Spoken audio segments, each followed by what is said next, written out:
नमस्कार. तर समृद्ध मराठी भाषेमध्ये एकच क्रिया पण विविध रूपामध्ये ओळखली जाते. ती क्रिया आहे रडणे. आता रूपे बघूया. ओक्सा बोक्सी रडणे म्हणजे खूप रडणे. लहान मुले हट्टीपणा करताना खूप रडतात बघा, ओक्साबोक्शी.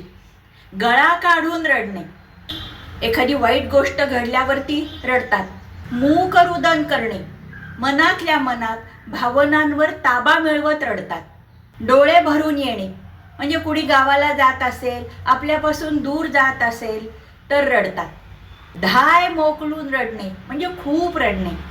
नक्राश्रू म्हणजे खोटे खोटे रडायचं, म्हणजे खरं रडू येत नसतं पण लोकांना वाटावं ह्याला किती वाईट वाटलंय असं करून रडायचं. आनंदाश्रू म्हणजे समाधानाने रडणे, म्हणजे खरं रडणंच पण ती स्वप्नांची पूर्तता झाल्यावरती आनंदाचे अश्रू येणे. आठवून आठवून रडणे, लहान मुलं रडतात बघा.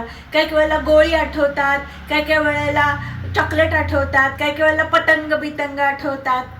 हमसून हमसून रडणे म्हणजे खूप रडणे. मुळू मुळू रडणे म्हणजे अगदी हळू, खूप जोरात नाही रडायचं, हळूहळू रडणे पण रडणे. निरोपाचे अश्रू, सासरी जाताना मुलगी करते बघा, हात पाय आपटून रडणे.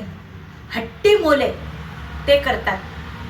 दुसरे काय, आपले रडणे जगाला कळू नये म्हणून ओठात हसू पण डोळ्यात पाणी असं रडणे.